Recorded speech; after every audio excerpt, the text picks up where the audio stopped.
मेरा कोटि कोटि सादर जय गुरुदेव। सभी सत्संगियों को मेरा प्यार भरा सादर जय गुरुदेव। जय गुरुदेव। अभी माता जी ने बताया कर्म किसी का पीछा नहीं छोड़ते, जो 100% सत्य बात है। जिसने ये सृष्टि बनाई वो भी कर्मों से नहीं बच पाए। तो ये कर्म प्रधान विश्व रच राखा, जो जस कही वो तस फल चाखा। लेकिन बचने का बस एक उपाय बताया है संतों ने। सतगुरु ने फरमाया कि अगर आपसे कोई भी गलती हो गई हो, कर्म दूषित हो गए हो, तो बचने का एकमात्र उपाय क्या बताया पता है? जो जीव अपने आप को सतगुरु के चरणों में सरेंडर कर देता है, अपने आप को सतगुरु के चरणों में, अपने अहंकार को, अपने ईगो को, अपने स्वाभिमान को रख देता है, तो फिर उसके कर्मों की में माफी हो जाती है। केवल एकमात्र उपाय बताएगा, संत सतगुरु के चरणों में पहुंच के अपने गुनाहों की माफी मांग के और उनकी सीख को अपने हृदय में, अपने विचारों में धारण कर लेता है, उसकी माफी हो जाती है। तो उपाय केवल संत ही बताए थे, जो संत सतगुरु होते हैं। वह एक कबीर साहब ने एक दुआ में भी कही थी ना कि हरि रूठे तो ठोर है, गुरु रूठे नहीं ठोर। अगर भगवान तुमसे रूठ जाए तो कोई बड़ी बात नहीं है, सतगुरु के चरणों में पहुंच जाना कोई बड़ी बात नहीं। लेकिन सतगुरु रूठ गए तो भगवान भी तो अपनी शरणों में नहीं ले पाएंगे। क्योंकि कबीर साहब कहते हैं ना कि गुरु गोविंद दो खड़े, काको लागे पाए, भले हारे गुरु आपने जन गोविंद दियो बताए। गुरु की मान्यता सभी में ऊपर बताई है। साधना करके साधक बहनों भाइयों, जब भीतर की यात्रा तय करता है ना, और जिसके कोई सदगुरु नहीं है, जिसके कोई गुरु नहीं है, वो भीतर की यात्रा ऐसी है कि तुम जाते ही भीतर डर के मारे दूसरे दिन भजन छोड़ दोगे तुम। इसका जीता जागता उदाहरण हमारे सत्संगी है डॉक्टर साहब आगरा वाले। तो वो एक डॉक्टर पे दिखवाने गए, वो रामकृष्ण परमहंस मिशन से जुड़े हुए थे। वो इतने साधक थे, वो अपनी आत्मा को बाहर निकाल लेते थे, और फिर भी क्या कह रहा है कि मुझे डर लग गया है, उस दिन से मैंने साधन भजन करना छोड़ दिया।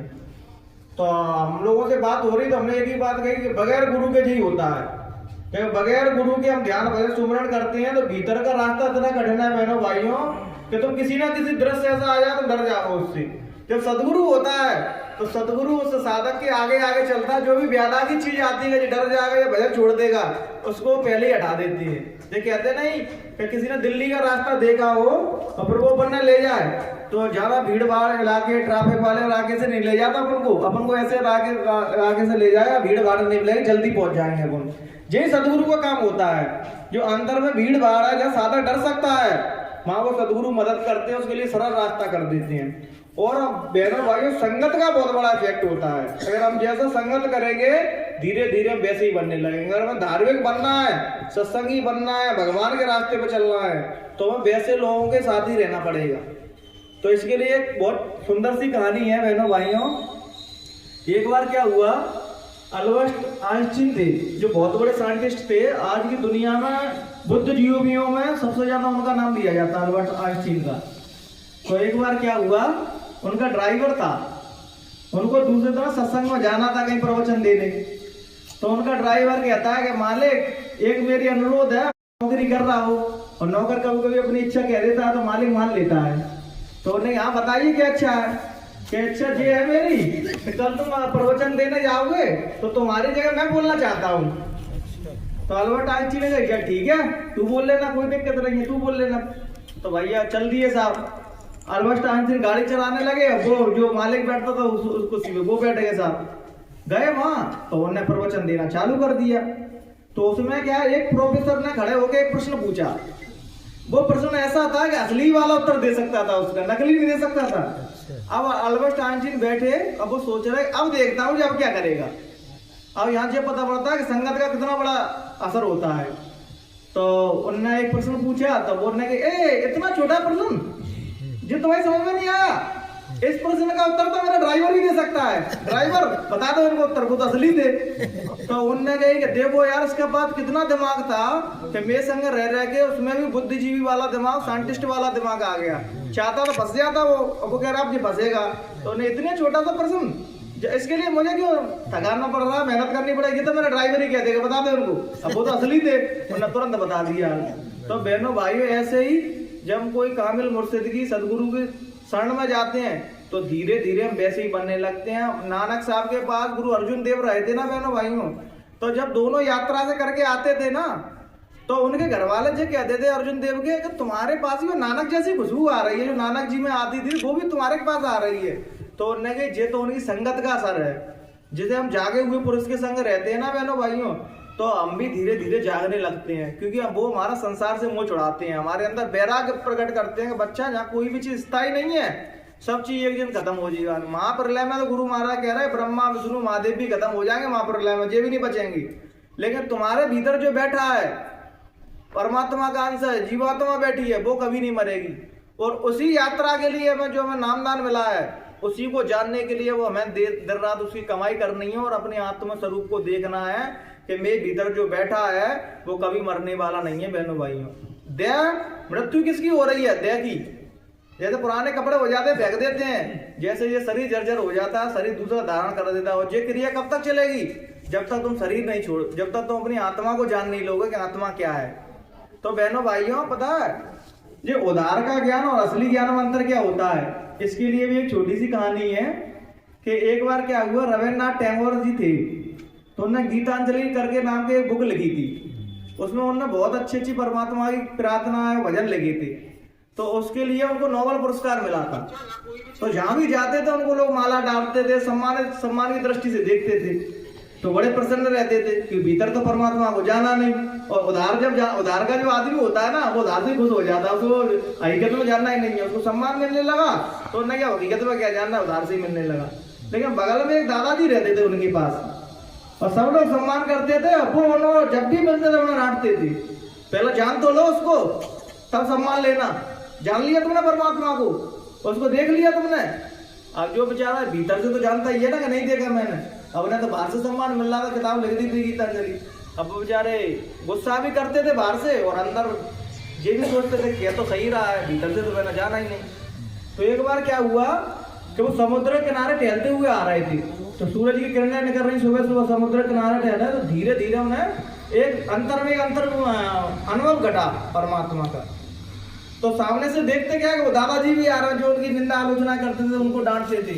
तो अब क्या कर रहे हैं, वो बचने लगे उनसे, आवाज फिर डांटेंगे मुझको। तो वो दादाजी ने क्या किया, उनको देखते सीधे गले लगा लिया और कहा कि अब सही है ना, अब तुमने थोड़ा उसको जान लिया, समझ लिया, हाँ अब तुम ये चीज कर सकती हो। तो वो झट से रोने लगे, उनके चरणों में गिर पड़े। तो बहनों भाइयों, पहले हम उसको जान तो ले, प्रचार हम सब लोग निकल पड़ते हैं, धर्म का प्रचार कर रहे हैं लोग, लेकिन धर्म को जानते रहे। माता जी ने कहा था ना कि जो पक्का होता है, सच्चा होता है, वही ठेकेदारी लेता है कि बच्चा तुम चिंता मत करना, यहाँ से लेकर सतलोक तक की गारंटी ले रहा हूं मैं, क्योंकि जो जागे हुए रहते हैं, जो रोज आ जा रहे हैं, वही गारंटी ले सकते हैं। जिनकी गारंटी है कहीं स्वर्ग वैकुंठ तक की नहीं है गारंटी, तो वहां तक की कैसे गारंटी लेंगे? जो कामिल मुर्शिद होते हैं वो जिस जीव को नामदान दे देते हैं तो वो जीव भूल जाता है, लेकिन कामिल मुर्शिद गुरु कभी नहीं भूलता उसको। जीव का स्वभाव है कि भूल जाना माया में, लेकिन परमात्मा नहीं भूलता।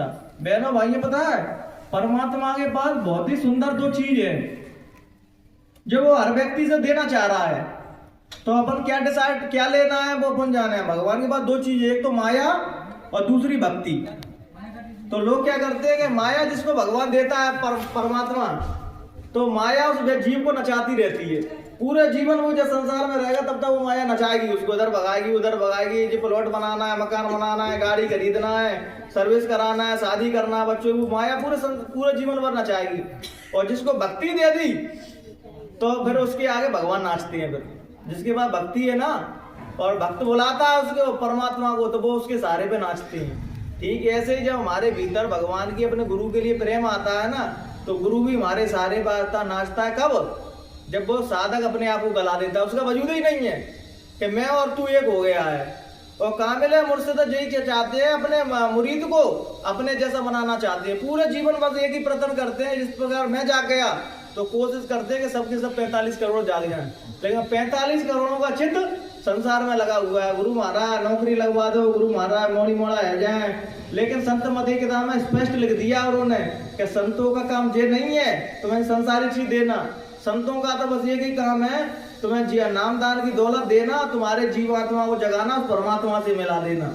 लेकिन गुरु महाराज जानते थे कि जब तक कुछ दिखाएंगे नहीं तब तक ये लोग मानेंगे नहीं। तो चमत्कार तो मैं आत्मा जागृति के लिए दिखाए थे, लेकिन तो चमत्कार में बस के रह गए। गुरु महाराज ने कह दी बच्चा हो जाएगा, देखो बाद बच्चा होगा तो मैं भी बच्चा मांगने जाऊंगा। तो होड़ क्यों कर रहा है बहनों भाइयों? ये संसार की चीजें हैं, मरने के बाद तुमसे सब चीज छुड़ा ली जाएंगी। यहाँ केवल तुम्हारी आत्मा है, जिसके बाद तुम्हारे कर्मों के हिसाब से उसकी गति होगी।